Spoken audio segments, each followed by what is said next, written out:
Salam, salam sehat semua. Semoga semuanya hari ini dalam keadaan sehat-sehat kita semua ya. Oke, hari ini kita akan membahas materi kita itu tentang kuadran pada bidang koordinat ya. Kuadran pada bidang koordinat. Koordinat kartesius terbagi menjadi 4 kuadran. Kuadran itu maksudnya bagian ya. Oke. Untuk pengertian 4 kuadran itu kita lanjut. Perhatikan gambar berikut. Oke, ini gambarnya ya. Oke, ini gambarnya. Nah, ini sumbu koordinatnya, sumbu koordinat Y, ini sumbu koordinat X. Nah, yang ini bagian sini kuadran 1, ini kuadran 2, kuadran 3, kuadran 4. Jadi terbagi menjadi 4 kuadran ya. Oke. Nah, yang kuadran 1 itu X itu nilainya positif, Y itu nilainya positif. Ya, kita tengoklah. X kan kemari positif, Y-nya kan ke atas nih. Positif juga. X-nya ke kanan positif, Y-nya ke atas positif. Oke, jadi semuanya kuadran 1 nilainya positif. Kuadran 1 ingat ya, positif semua. Sekarang di kuadran 2. Nah, di kuadran 2 di sini X-nya negatif, Y-nya positif. Kita lihat X-nya kan ini dia ke kiri. Ya. Dan ke atas. Kuadran 2 kiri atas. Jadi X-nya negatif, kita lihat ini negatif, ini positif. Cocok ya, pas ya kuadran 2-nya ya. Sekarang kita masuk ke kuadran 3. Kuadran 3 itu X-nya negatif, Y-nya negatif. Kita tengok ke kiri dan ke bawah. Ya, negatif semuanya ini ya. Oke ya, paham ya? Kuadran 3 berarti X-nya negatif, Y-nya negatif. Kuadran 4. Kuadran 4 kita lihat X-nya positif, Y-nya negatif. Nah, ini kan X-nya positif, Y-nya negatif. Berarti kanan bawah ya. Oke. Begitulah cara melihat kuadran. Untuk lebih paham coba kita lihat contoh. Ya. Gambarlah titik koordinat berikut ini, titik A. Ini dia, titik B ini, titik C ini, titik D ini, titik E ini. Pada bidang koordinat. Bidang koordinat berarti ini ya. Kalau dibilang bidang koordinat berarti ada sumbu X, ada sumbu Y. Itu maksudnya. Ini titik-titik ini disuruh digambar ke dalam bentuk ini. Oke. Kemudian tentukan titik-titik manakah yang berada masing-masing di kuadran 1, 2, 3, dan 4. Oke. Itu soal pertanyaannya, ini jawabnya. Oke. Titik A tadi minus 6,3 ya. Tadi ya. Nah, minus 6,3. Nah, ini dia. Minus 6,3. Ini dia. Pas ya. Oke. Sekarang kita lihat kuadran ini berapa nih dia si A ini, kuadran 2 ya. Nah, ini dia titik A min 6,3 berada di kuadran 2 ya, cocok ya. Sekarang yang titik B. Titik B 4, negatif 3. Kita lihat titik B negatif 4,3. Mana dia titik B ini? Nah, ini dia. Negatif 4,3. Oke. Ini ya. Oke. Negatif 4. Kita lihat lagi ya. 4 negatif 3. 4 negatif 3. Ini dia ke kanan dan ke bawah. Ya, pas ya. Negatif 4 dan negatif 3. Positif 4 dan negatif 3. Ini dia, pas. Oke, ini di kuadran 4 ya. Kita lihat jawabannya. Titik B berada di kuadran 4. Oke. Sekarang yang berikutnya. Titik C 2,0. 2,0 itu posisinya di sini. Nah, kalau 2,0 ini tidak ada berada di kuadran manapun. ya, karena posisinya dia Y-nya di 0. Jadi tidak ada di kuadran manapun dia. Jadi dia hanya ya letak titik begini aja ya. Jadi dia tidak ada letak di kuadran mana dia. Kalau yang ada ataupun X-nya 0 atau Y-nya 0 itu ya dia nggak ada di kuadran manapun dia ya. Oke ya. Oke, titik D-nya 5,4. Titik D-nya 5,4. Mana dia D-nya ini? 5,4. Nah, ini dia. Oke. X-nya 5, Y-nya 4. Oke, ini berada di kuadran 1 ya. Nah, ini dia di kuadran 1 dia. Oke. Nah, sekarang kita lihat yang berikutnya lagi. Titik E, min 5, min 4, min 5, min 4, min 5, min 4. Berarti semuanya negatif, berarti di sini. Oke, ini dia ya. Min 5 dan min 4. Oke, ini kuadran berapa tadi? 3. Jadi dia berada di kuadran 3. Oke. Begitulah cara menentukan kuadran-kuadran di sumbu koordinat kartesius ya. Oke, sekarang kita lanjut. Sekarang bagaimana cara menentukan garis terhadap sumbu koordinat? Posisi maksudnya letak garisnya maksudnya ya. Posisi garis terhadap sumbu koordinat. Berarti sumbu koordinat itu ini tadi. Sumbu X dan sumbu Y, itu maksudnya sumbu koordinat ya. Ini sumbu X, ini sumbu Y. Oke ya. Nah, posisi garis terhadap sumbu koordinat. Bagaimana posisi atau letak garis dihubungkan ke sumbu koordinat tersebut? Nah, yang pertama, posisi garis yang sejajar dengan sumbu koordinat. Nah, jadi ada nanti garis yang sejajar dengan sumbu koordinatnya. Nah, ini gambarnya ada 2. Ini gambar 1, ini gambar yang kedua. Nah, coba perhatikan gambar 1. Nah, ini ada keterangannya. Pada gambar 1, garis G dan H sejajar dengan sumbu X. Nah, ini dia ya.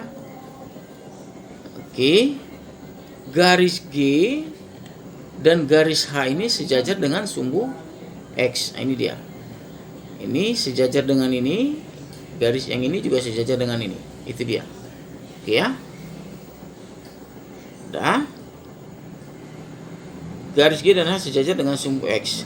Garis G berjarak 3 satuan. Garis G berjarak 3 satuan ke sumbu X. Nah, ini maksudnya.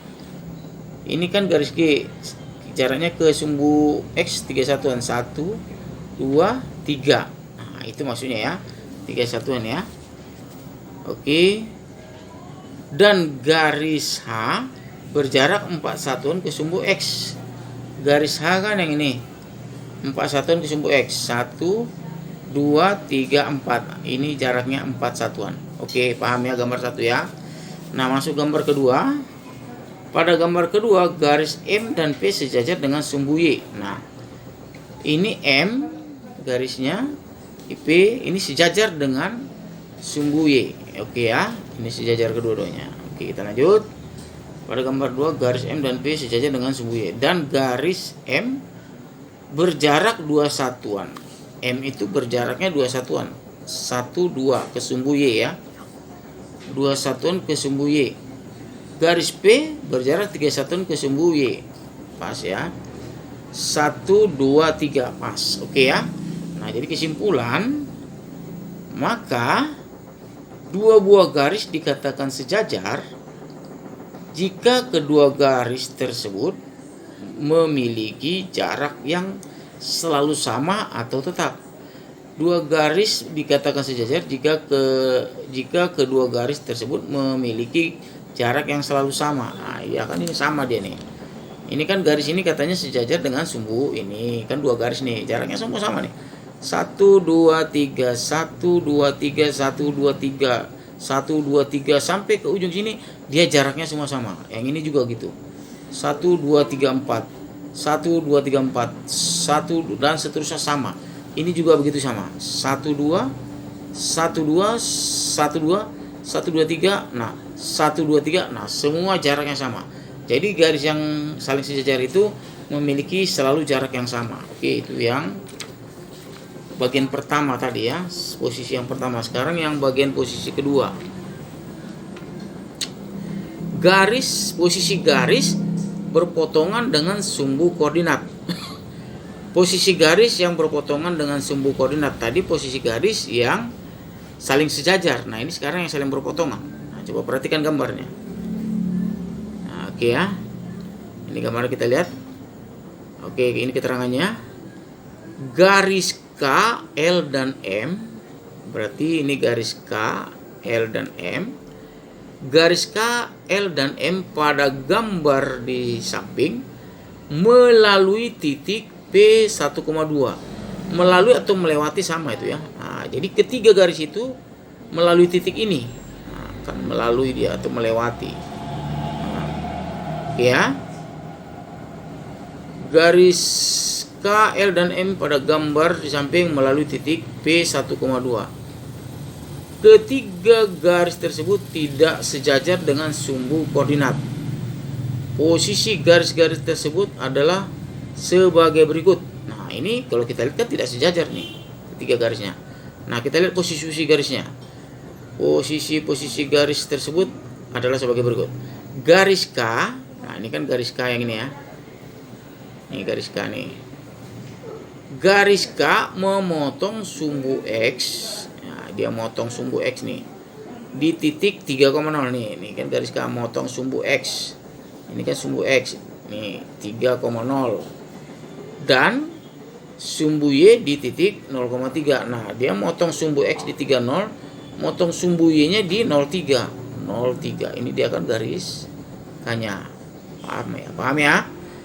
Di X 3,0, di Y 0,3. Dia motong sumbu X dan sumbu Y-nya di sini. Oke, itu garis yang K. Sekarang garis L. Garis L melalui pusat koordinat 00. Oke, garis L yang ini dia hanya melewati pusatnya saja ya. Oke, itu dia posisinya. Hanya melewati pusat. Oke. Sekarang yang berikutnya, garis M memotong sumbu X di titik. Oke, garis M memotong sumbu X di titik. Garis M memotong sumbu X di titik. Garis M memotong sumbu X di titik min 2,0. Ini dia ya. Oke ya. Ini garis M memotong sumbu X di titik min 2,0. Inilah posisi garis yang berpotongan dengan sumbu koordinat atau sumbu X atau sumbu Y. Oke ya. Maka jika suatu garis tidak sejajar dengan sumbu koordinat, maka garis tersebut akan berpotongan dengan sumbu X maupun sumbu Y. Karena dia tidak sejajar, maka dia akan berpotongan dengan sumbu X dan sumbu Y. Untuk lebih paham, kita lihat contohnya berikut. Contoh 1. Pada bidang koordinat, ini ya, bidang koordinat ya. Gambarlah garis G yang melalui titik. Gambarlah garis G. Misalnya inilah kita gambar. Nah, tapi sebelum kita gambar, kita buat dulu titiknya. Gambarlah garis G yang melalui titik 3,0. Nah, kita buat dulu titiknya dulu. 3,0 mana ini tadi? Nah, ini dia 3,0 ya. 3,0 dan titik B-nya 5,3. Titik B-nya 5,3. Nah, ini kan ada dua titik nih. Ini garisnya tadi belum ada. Setelah ada dua titik ini, kita hubungkan garis satu garis begini. Nah, kita hubungkan lah ya. Kalau udah ada dua titik ini kan bisa jadi terbentuk garis dia. Nah, inilah dia garisnya. Nah, inilah garis yang titik yang ini 30 dan 53. Kemudian gambarlah garis H. Nah, ini disuruh gambar garis H, tapi dengan diketahui titiknya ini dia. Kemudian gambarlah garis H yang sejajar dengan garis G. Garis ini katanya sejajar dengan garis ini. Nah, yang sejajar dengan garis G dan melalui titik min 4 dengan min 3. Nah, ini tadi garisnya belum terbentuk ya. Cuma dia hanya diketahui titiknya ini aja satu aja. Nah, titik satu ini baru akan kita bentuk garis. Bagaimana supaya garis ini terbentuk sejajar? Bagaimana kan pertama ini garis sudah terbentuk ya. Oke, kita lihat dari sini kemari, kan katanya kan kalau sejajar dia garisnya jaraknya sama ya. Oke, ini tadi titiknya yang si H-nya tadi. Coba kita hitung. Jaraknya 1, 2, 3, 4, 5. 1, 2, 3, 4, 5. 5 ya. Nah, sekarang dari sini kita mau bentuk titik di sini. 1, 2, 3, 4, 5. Ah, buat titik di sini. Nah, udah dapat bentuk garis di sini. Baru dari titik sini 1, 2, 3, 4, 5. Ah, udah ada 3 garis. Rap. Nah, ini garisnya sudah sejajar. Udah pasti sejajar karena jaraknya sama dia. Oke ya. Itu dia. Oke. Tadi titik yang hanya min 4. Tentukan koordinat titik potong garis H dengan sumbu koordinat. Nah, dia minta titik potong terhadap sumbu garis H ini mana aja dia titik potongnya. Nah, ini dia ya. Garis G melalui titik 30 dan B 5,3 garis H-nya sejajar dengan garis G ya, betul ya. Baru titik potongnya. Titik potong garis H dengan sumbu X adalah min 2 berapa tadi? Nah, ini dia titik potongnya di min 2,0. Baru titik potong garis H dengan sumbu Y-nya berapa? 0,3. Nah, di 0,3 ini dia. Oke ya, itu contoh yang pertama. Contoh yang berikutnya. Ini agak panjang sedikit ya. Oke. Pada bidang koordinat, gambarlah garis yang melalui pasangan titik berikut. Kemudian tentukan hubungannya terhadap sumbu X dan sumbu Y. Garis K melalui titik min 3, min 2 dan B-nya min 1, 2. Garis L melalui titik min 3, min 4 dan D 5, min 4. Garis M melalui titik E 1, 3 dan F-nya 6, min 2. Oke, yang pertama dulu coba kita gambar dulu. Nah, ini koordinatnya ya. Oke, garis K-nya kan yang ini. Kita gambar dulu titiknya dulu, min 3, min 2-nya. Nah, ini dia min 3, min 2-nya ya. Min 3, min 2, ini dia ya. Mana dia tadi? Min 3, min 2 ini ya. Nah, satu titik baru min 1, 2, min 1, 2, min 1, 2. Mana dia min 1, 2 nih? Min 1, 2 ini dia. Nah, sudah dapat 2 titiknya, tarik garis. Nah, gitu dia. Oke. Baru keterangan garis. Oh, kita gambar aja dulu semua ya. Baru nanti yang ini gambarnya nanti ini dia, garis L ya. Ini garis L yang ini. Ini garis L. Baru garis M. Garis M yang ini. Nah, ini garis M ya. Oke. Nah, ini keterangannya. Garis K tidak sejajar dengan sumbu koordinat. Ya, betul ya, garis K-nya tidak sejajar. Ini dia. Oke. Titik potong garis K dengan sumbu X adalah min 2,0. Titik potong terhadap titik potong garis K dengan sumbu Y-nya 0,4. Betul ya? Nah, oke, 0,4. Ini dia 0,4. Oke, yang gambar keduanya. Garis L sejajar dengan sumbu X dan tegak lurus dengan sumbu Y. Nah, ini garis L ini sejajar dengan sumbu X dan tegak lurus dengan sumbu Y. Itu dia maksudnya ya. Nah, garis M tidak sejajar dengan sumbu koordinat juga. Jadi titik potongnya mana dia? Titik potong garis M dengan sumbu X-nya. Oke, titik potong ini dia ya. Ini kan garis M tadi. Titik potong sumbu X ini dia 4,0. Ini dia ya. Ini dia titik potong M dengan sumbu Y-nya adalah 0,4. Ini dia. Nah, ini kan garis M-nya nih. 0,4 oke ya. Oke. Begitulah cara menentukan posisi garis terhadap sumbu koordinat ya. Posisi garis terhadap sumbu koordinat yang kita bahas tadi adalah posisi garisnya yang sejajar dengan sumbu koordinatnya dan posisi garisnya yang saling berpotongan terhadap sumbu-sumbu koordinatnya. Demikianlah penjelasan materi kita. Semoga bisa dipahami dan bisa dimengerti. Terima kasih atas perhatiannya.